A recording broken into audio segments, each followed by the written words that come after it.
വിവാഹമെന്ന് പറയുന്നത് പലരുടെയും സ്വപ്നമാണ്.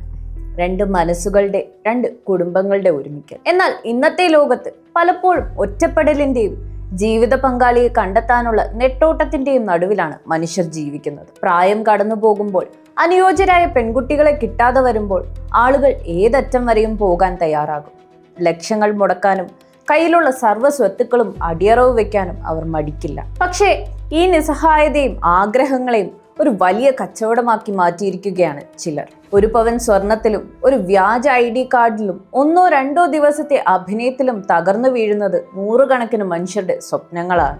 ഭോപ്പാലിലെ ഒരു പോലീസ് സ്റ്റേഷനിലേക്ക് മെയ് മാസത്തിലെ ഒരു ദിവസം നടന്നു കയറിയ ഒരു സാധാരണക്കാരനിൽ നിന്ന് തുടങ്ങി ഇന്ത്യയിലെ വിവിധ സംസ്ഥാനങ്ങളിലേക്ക് പടർന്നു പന്തലിച്ച ഒരു വലിയ വ്യാജവധു ശൃംഖലയുടെ കഥ കാണാം ഒരു നാൾ ഒരിടത്തൊരിടത്ത്.